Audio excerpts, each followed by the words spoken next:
विभिन्न जिलों से हैं वो भी यहाँ मौजूद है और उनकी सबकी मौजूदगी में आज ये लॉटरी निकली है। माननीय जोराराम जी। मुख्यमंत्री वरिष्ठ नागरिक तीर्थ यात्रा की आज की जयपुर जिले की लॉटरी निकालने के कार्यक्रम में हमारे बीच में विराजमान माननीय विधि मंत्री कैबिनेट मंत्री जोगाराम जी, राज्यसभा से सांसद राजेंद्र जी गहलोत, सभी विधायकगण, पत्रकार बंधु, विभाग के अधिकारीगण, मुख्यमंत्री वरिष्ठ नागरिक तीर्थ यात्रा, ये इस बार मुख्यमंत्री जी ने इस वरिष्ठ नागरिक तीर्थ यात्रा में बजट घोषणा में संख्या बढ़ाने की घोषणा की। पिछले साल हमने 36,000 यात्रियों को यात्रा करवाई थी, 30,000 को रेलवे से कराई थी और 6,000 को हवाई यात्रा नेपाल में पशुपतिनाथ की कराई थी। निश्चित रूप से माननीय मुख्यमंत्री जी ने कहा कि भाई ये वरिष्ठ नागरिक हमारे माता पिता के समान होते हैं और कई लोगों को ये देश भर के जो विभिन्न बड़े बड़े तीर्थ स्थान है वहाँ पर जाने का उनको अवसर नहीं मिलता। कई आर्थिक दृष्टि से जा नहीं पाते, कई मौका ही नहीं मिलता ज़िंदगी में कभी इतनी दूर जाने का। इसलिए माननीय मुख्यमंत्री जी ने कहा कि इसकी संख्या बढ़ाओ। बजट घोषणा में माननीय मुख्यमंत्री जी ने घोषणा करवाई कि इसकी हम इस साल रेलवे से 50,000 लोगों को यात्रा कराएंगे और 6,000 यात्रियों को नेपाल में पशुपतिनाथ की यात्रा कराएंगे। और इसी के तहत आज की जो ये लॉटरी हुई है, विभिन्न जिलों में लॉटरियाँ हो रही है, अलग अलग जिलों में। जयपुर जिले में 11,378 आवेदन आए और उसमें से 18,423 यात्री है। आवेदन 11,378 है, लेकिन यात्रियों की संख्या है 18,423। और इन 18,423 यात्रियों में से 4905 यात्रियों को लेना है। तो वो 4905 यात्रियों का आपके सामने लॉटरी के माध्यम से सिलेक्शन हो गया। अब इसमें 4905 में से 4379 तो रेलवे से जाएंगे और 526 यात्री है वो हवाई यात्रा से नेपाल में पशुपतिनाथ की यात्रा करेंगे। तो इस तरह से ये देश भर के विभिन्न तीर्थ स्थल है, बड़े बड़े तीर्थ स्थल है, चाहे उसमें रामेश्वरम भी है, मदुरई भी है, अयोध्या में भगवान राम जी का मंदिर भी है, काशी विश्वनाथ भी है, हरिद्वार भी है, जगन्नाथपुरी भी है, कामाख्या देवी भी है, सोमनाथ का मंदिर है, उज्जैन का महाकालेश्वर है। इस तरह से देश भर के बड़े बड़े तीर्थ स्थल है, उनकी यात्रा है ये इस रेलवे से कराई जाएगी। तो अभी पहले जो मुख्यमंत्री जी ने, वैसे तो इस अभी अधिकारी ने आपको बताया कि इस रेल यात्रा पूरी की पूरी तरह से निःशुल्क है, इसमें किसी तरह का शुल्क नहीं है।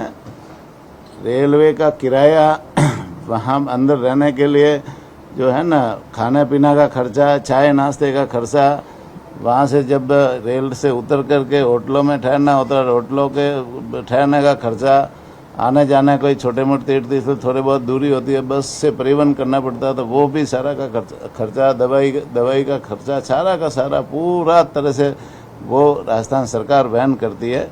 पूरी तरह से निःशुल्क यात्रा है। अभी पिछली बार जैसे सादी ट्रेन में हम यात्रा कराते थे तो वरिष्ठ नागरिकों को कई तकलीफ होती थी कि भाई गर्मी के मौसम में उनको तकलीफ होती थी, बरसात के मौसम में उमस भरी गर्मी होती थी, उस समय भी तकलीफ होती थी। माननीय मुख्यमंत्री जी ने इसको संज्ञान में लिया और उन्होंने कहा कि भाई वरिष्ठ नागरिकों को किसी तरह की तकलीफ नहीं हो और उनको ज़्यादा सुविधाएं देने की ज़रूरत है, तो उन्होंने इस ट्रेन को एसी करने की घोषणा की। तो हमने इसको एसी कर दिया। अब लगातार जो ट्रेन चलेगी वो लगातार एसी ट्रेन चलेगी।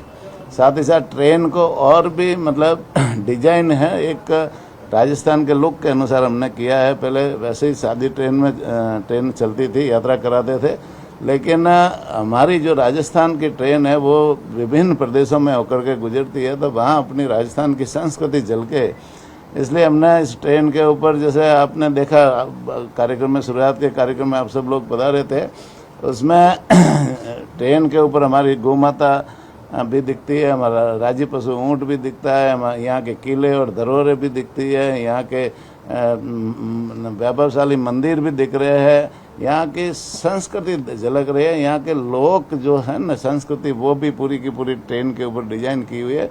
ये देश भर के विभिन्न राज्यों में होकर के ये ट्रेन गुजरती है, तो वहाँ पर वहाँ के लोगों को राजस्थान की संस्कृति देखने को मिलती है। तो ये पूरा का पूरा नवाचार हम लोगों ने किया है। तो आज जैसे वरिष्ठ नागरिक तीर्थ यात्रा वो हर जन जन के मन में एक उत्साह पैदा करती है। जो यात्री यात्रा करके आते हैं वो तो निश्चित रूप से इतने खुश होते हैं और इतना आशीर्वाद देते हैं माननीय मुख्यमंत्री जी को, भाई ये पहली बार ऐसा जो काम हुआ है, नवाचार भी हुए हैं, सारी सुविधाएं भी विकसित की है, तो इसका फायदा यहाँ के वरिष्ठ नागरिकों को मिल रहा है। पहली ट्रेन कब रवाना होगी यहाँ से? अभी जैसे क्रम भाई सारी की सारी ट्रेनें रवाना होगी। इस साल हम जैसे 50,000 यात्रियों को रेलवे से यात्रा कराएंगे। पिछले साल की। और अब टोंक के उनियारा से खबर है, जहां सांसद हरीश चंद्र मीना ने गृह मंत्री अमित शाह को पत्र लिखा। जिले में बाढ़ से भारी नुकसान के भरपाई हेतु यहां पत्र लिखा गया है। गृह मंत्री से विशेष पैकेज देने की मांग इस पत्र में की गई है। भीषण बाढ़ से जनजीवन यहां प्रभावित हो गया है, क्षेत्र में नुकसान की स्थिति बनी हुई है। विशेष पैकेज मिलने से आमजनों को यहां राहत मिलेगी। तो टोंक के उनियारा से खबर है, जहां सांसद ने गृह मंत्री अमित शाह को पत्र लिखा और विशेष पैकेज देने की यहां मांग की है। सांसद हरीश मीना ने गृह मंत्री अमित शाह को पत्र लिखा है। और अब सिरोही के मंडार से खबर है, जहां जिला कलेक्टर के आदेशों की पालना नहीं करने पर निजी स्कूल को नोटिस थमाया गया है। एसडीएम राजन लोहिया ने मंडार के राजेश्वर विद्या मंदिर को नोटिस थमाया है। जिला कलेक्टर द्वारा जिले में अवकाश घोषित करने के बाद भी निजी विद्यालय का संचालन शुरू होने पर ये नोटिस थमाया गया है। नोटिस में एसडीएम ने लिखा कि राजकीय आदेशों की अवहेलना और बच्चों की सुरक्षा की दृष्टि से की जा रही है घोर लापरवाही। नोटिस जारी कर राजेश्वर विद्या मंदिर स्कूल मंडार से जवाब मांगा गया है। नियमानुसार कार्रवाई को लेकर भी इस नोटिस में जिक्र किया गया है। तो सरकारी आदेशों की अवहेलना करने पर राजकीय विद्यालय को नोटिस थमाया गया है।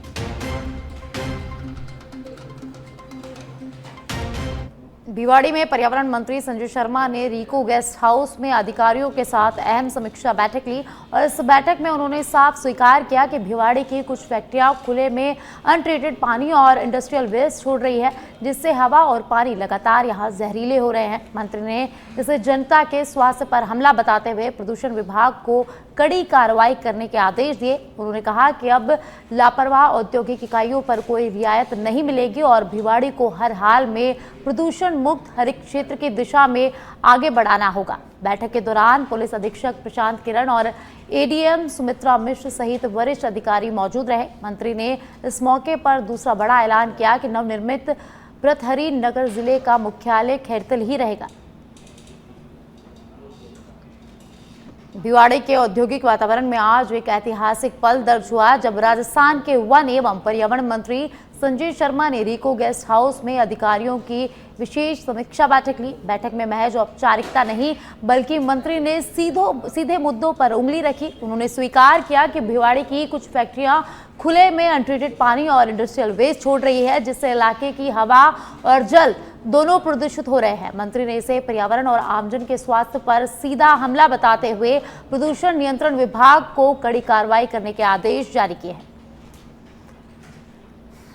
भर्तृहरि बाबा को याद करने से ही हमारे वो संकट दूर हो जाते हैं। जहां तक आपने मुख्यालय की बात करी, तो मेरा ये मानना है कि जहां जिला कलेक्टर बैठा है, जहां कलेक्ट्रेट चल रहा है, वही मुख्यालय माना जाता है। और ये कांग्रेसी मित्रों को भी पता है, लेकिन जानबूझ करके आंदोलन करना, जनता को भ्रमित करना। खैरतल में जिला कलेक्टर महोदय विराजमान है, कलेक्ट्रेट वही है, तो उनको थोड़ी बुद्धि लगानी चाहिए। मंत्री जी, जिस जिले के नाम से शहर को बचाया, राजसमंद जो जिला है, उस नाम का राजसमंद में कोई कस्बा या कोई गांव ढानी नहीं है। राजसमंद नाम की एक झील है, जिसके कारण उस जिले का नाम राजसमंद पड़ गया। और तिजारा तो तिजारा खैरतल जो जिला जिस नाम से जाना जाता था, तिजारा तो स्वयं खुशनसीब है कि यहाँ भर्तृहरि बाबा की गुंबद है और भड़तीर बाबा का एक स्थान भी है जहाँ पूजा होती है, और भड़तीर बाबा लोक देवता है। वो आप आगे बढ़ते हैं और अब बांसवाड़ा से खबर है। बांसवाड़ा में एक तरफ बारिश से जलभराव और दूसरी तरफ मुख्य सड़कों पर गड्ढे इन दिनों जानलेवा साबित हो रहे हैं। निचले इलाकों में जलभराव राहगीरों के लिए परेशानी का सबक बने हुए हैं। बारिश शुरू होने से पहले जिला कलेक्टर ने नगर परिषद क्षेत्र की सभी नालियों को साफ सफाई करने के निर्देश दिए। निर्देश की कितना पालन हुआ, इसको जानने के लिए सच पे इधर की टीम ग्राउंड जीरो पर पहुंची तो मामला चौंकाने वाला निकला।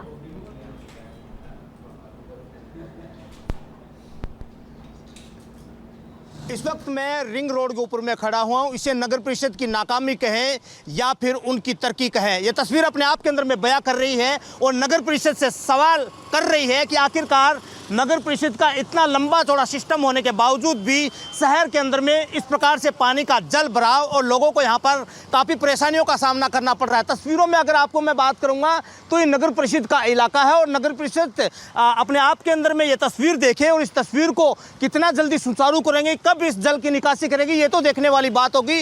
लेकिन शहर के अंदर में, आधे शहर के अंदर में 1-1 फीट तक पड़े हुए खड्डे इन दिनों आमजन के लिए जानलेवा साबित हो रहे हैं। अब देखना यही है कि जिला प्रशासन इन खड्डे और रुके हुए इस पानी को कितना जल्दी सही कर पाते हैं, कितना जल्दी आमजन को राहत दे पाते हैं, ये तो देखने वाली बात होगी। लेकिन फिलहाल इस तस्वीर को देखकर नगर परिषद को कहीं ना कहीं संज्ञान लेना चाहिए और आमजन को यहाँ पर है वो राहत प्रदान करना चाहिए। तस्वीर में आपको दिखाने की कोशिश करूँगा। देखिए, ये जो कार है वो आ रही है पानी के अंदर में और पानी के बहाव के अंदर में अपनी जान जोखिम में डालकर लोग अपना सफर कर रहे हैं और सिस्टम से सवाल पूछ रहे हैं कि आखिरकार हमने वोट दिए हैं, हमारा क्या गुनाह है। कैमरा पर्सन के साथ के अंदर में सच पे धड़क के लिए किशन सेन, बांसवाड़ा। और अब विराटनगर से खबर है, जहां पावटा नारेड़ा एमडीआर सड़क मार्ग पर रफ्तार का कहर देखने को मिला। बजरी के भरे ट्रैक्टर ने मोटरसाइकिल को यहां टक्कर मार दी। दुर्घटना में घायल 2 लोगों की मौत हो गई। लगातार हो रहे हादसों के विरोध में ग्रामीणों ने प्रदर्शन किया। ग्रामीण प्रदर्शन कर रहे हैं। आज टोल्डा नाके के पास एक्सीडेंट की सूचना मिली थी। वहाँ पर एक मोटरसाइकिल चालक का एक्सीडेंट हो गया, इसमें रोशन लाल की मृत्यु होगी और उसकी मां छोटी देवी जो सीरियस थी उसको यहाँ से CHC पाउडर रेफर किया। और अब चाकसू से खबर है, जहां तालाब में डूबने से 10 वर्षीय बालक की मौत हो गई। अस्पताल लाने पर चिकित्सकों ने उसे मृत घोषित कर दिया। पुलिस घटना की जांच कर रही है। वहीं चाकसू क्षेत्र के कल्याणपुरा गांव का ये पूरा मामला है, जहां तालाब में डूबने से एक 10 वर्षीय बालक की मौत हो गई है। और अब पुलिस इस मामले की जांच कर रही है।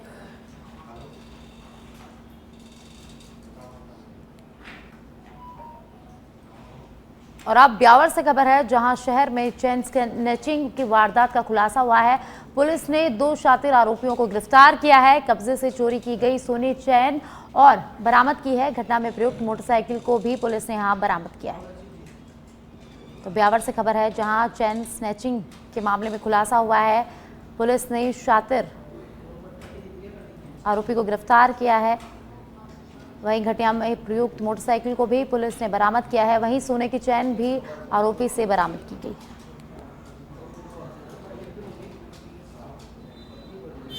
अगस्त को यहाँ पर एक चैन स्नैचिंग की वारदात को अंजाम दिया था 2 जनों ने और आखिर में मोटरसाइकिल पर आए थे। ये किशनगढ़ के रहने वाले बताए जा रहे हैं। जैसे कि मैं यहाँ पर पुलिस यहाँ पर उनको शिकायत कराने के लिए जगह की यहाँ पर तस्दीक कराने के लिए यहाँ पर मौके पर पहुँचे और यहाँ पर इस तरह से जिस तरह से पुलिस अभी तस्दीक करती नजर आई हुई और यहाँ पर देखा जा रहा है कि आखिर में जो अपने आप को व्यक्ति जो बताया जा रहा है, ब्राउन जो टी-शर्ट पहना हुआ है, वो व्यक्ति ने इस चैन स्नैचिंग की घटना को वारदात को अंजाम दिया था। और इसके साथ में एक मोटरसाइकिल जो सवार था दीपू उर्फ राजू नाम का व्यक्ति, उसने इस मोटरसाइकिल को लेकर यहाँ से भगता नजर आया। आखिर में यहाँ के आसपास लोगों ने बताया भी है कि इस समय यहाँ पर उन्होंने आवाज़ दी थी लेकिन कहीं पकड़ नहीं पाए। लेकिन ये गत 20 तारीख की ये घटना है और इस पर पुलिस ने पूरी तरह से सफलता प्राप्त की है और आज इन दोनों को यहाँ पर गिरफ्तार कर लिया। उनके निशानदेही पर यहाँ पर तस्दीक कराया जा रहा है कि इस घटना को अंजाम कहाँ दिया गया था। ब्यावर से सच पे धड़क के लिए विष्णु दत्त।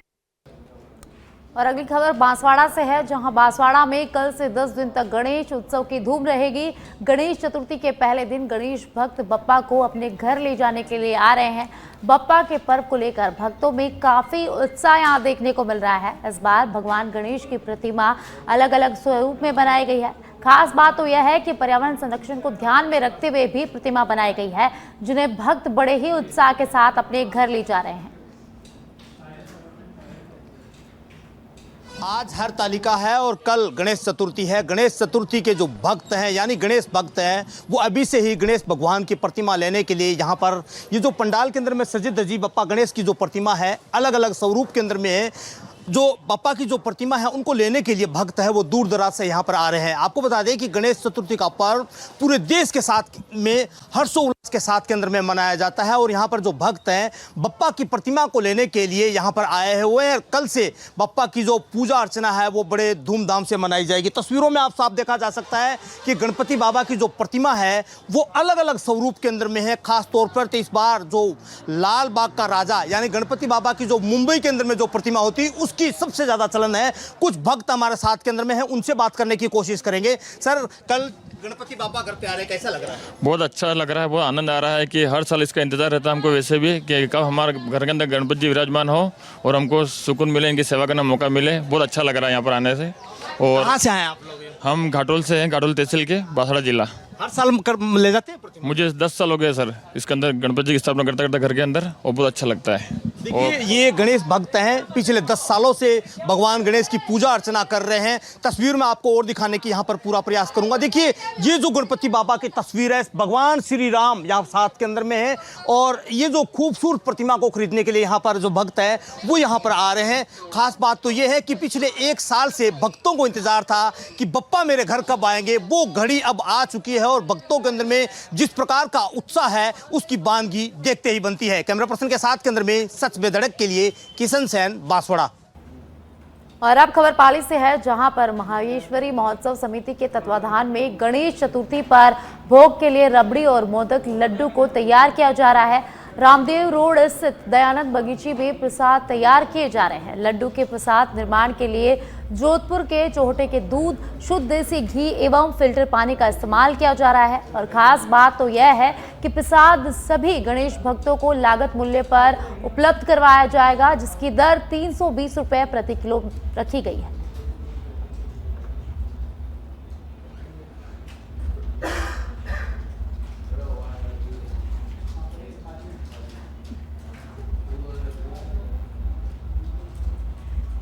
और अब दूदू से खबर है, जहां झगड़े के बाद हुई मौत का मामला गर्मा गया है। ग्रामीण और मृतक की पत्नी थाने पहुंची। पीड़ित ने बताया कि दामाद रिश्तेदारों के साथ ससुराल आया था।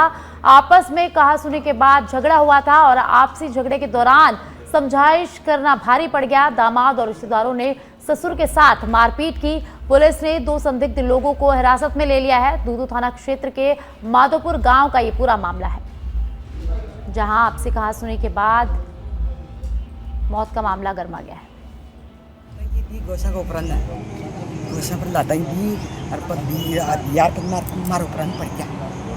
मार वाला कूट वाला कौन कौन छा? जगह नाम बता। नाम बता, ऊंची आवाज में बोल। एक तो है टिकावड़ा को भागचंद, एक तो टिकावड़ा को भागचंद। हां, ये खातोड़ाई को पपूड़ियो एक को बेटो मुंडो। एक खातोड़ाई को पपूड़ी और पपूड़िया को बेटो। हां, और एक मनोज। नहीं खातोड़ाई को नाम गाड़ियों।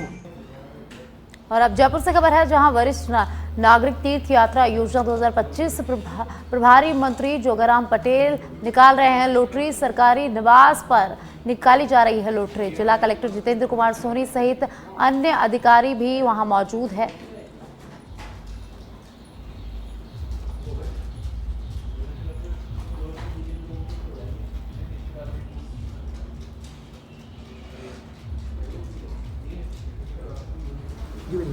जिले वाइज आंकड़े आपके सामने रख सकता हूं। किसी भी जिले में चाहे डीएपी है चाहे यूरिया है, कोई कमी नहीं है। सभी के पास रिकॉर्डेड स्टॉक है। जिन काश्तकारों को, जिन किसानों को या अन्य भाइयों को डीएपी या यूरिया चाहिए वो पूर्ण तरह से उपलब्ध है। माननीय अशोक गहलोत का ये बयान पूर्णतः मिथ्या है। विधानसभा सत्र शुरू होने वाला है, विधायक दल की बैठक और बीएसपी बैठक, क्या कुछ तैयारियां किस तरह की? साधारणतः संभावना यह है कि हमारे विधायक दल, भाजपा विधायक दल की बैठक 31 सितंबर को और अब 12 की शाहबाद से खबर है, जहां राजकीय प्राथमिक विद्यालय का मामला उपखंड से महज 5 किलोमीटर दूर स्थित पुरुषोत्तमपुरा का ये पूरा मामला है। स्कूल में 8.43 बजे तक ताले लगे रहे। समय पर स्कूल नहीं पहुंच रहे टीचर्स के लेट आने से बच्चों की पढ़ाई बाधित हो रही है। तो राजकीय उच्च माध्यमिक विद्यालय का मामला है, जहां सुबह 8:45 बजे तक भी टीचर्स नहीं पहुंच रहे और इसको लेकर ग्रामीणों में भारी आक्रोश है और टीचर्स के समय पर नहीं पहुंचने पर यहां बच्चों की पढ़ाई बाधित हो रही है।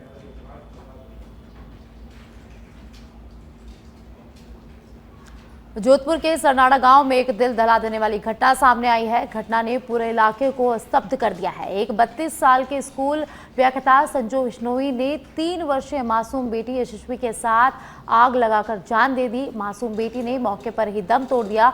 वहीं दूसरे दिन एमजीएच की बर्न यूनिट में उपचाराधीन संजू की भी मौत हो गई। एसपी नागेंद्र कुमार ने बताया कि सरनाड़ा गांव में स्कूल से छुट्टी लेकर घर लौटी संजू ने घर में कुर्सी पर बैठकर खुद और बेटी पर पेट्रोल डालकर आग लगा दी। कुछ ही देर में दोनों ने की आग की लपटों में घिर गई और उस समय पति और ससुराल वाले घर पर मौजूद नहीं थे। ग्रामीणों ने घर में धुआं उठता देखा तो वहां हड़कंप मच गया।